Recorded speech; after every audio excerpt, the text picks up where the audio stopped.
வீட்டில் பூஜை செய்யும் போது மறந்து கூட இந்த தவறுகளை செய்து விடாதீர்கள். பூஜையின் போது விபூதியை நீரில் குழைத்து பூசக்கூடாது. தீட்சை பெற்றவர்கள் மட்டுமே விபூதியை நீரில் குழைத்து பூசலாம். பூஜை அறையில் தெய்வ படங்களை வடக்கு பார்த்து வைத்தால் சாபம் உண்டாகும். விரத தினத்தில் தாம்பூலம் தரித்தல், பகல் உறக்கம், தாம்பத்திய உறவு, சண்டையிடுதல் கூடாது. வாழைப்பழத்தில் பத்தியை சொருகி வைக்கக்கூடாது. தேங்காய் 2க்கு மேற்பட்ட துண்டுகளாக உடைந்தால் அதை தெய்வத்திற்கு நிவேதனம் செய்யக்கூடாது. விளக்கு எரிந்து கொண்டிருக்கும் போது கைவிரலால் எண்ணெயில் உள்ள தூசியை எடுப்பதோ திரியை எடுப்பதோ கூடாது. ஈர உடையுடனும் தலைக்குடுமியை முடியாமலும் தலையிலும் தோளிலும் துணியை போட்டுக்கொண்டோ கட்டிக்கொண்டோ வழிபாடு செய்யக்கூடாது.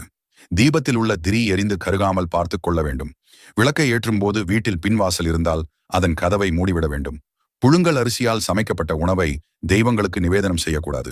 மாயிலை தோரணங்களுக்கு பதிலாக பிளாஸ்டிக், பித்தளை முதலியவற்றால் மாவிலை போன்று தோரணம் கட்டக்கூடாது.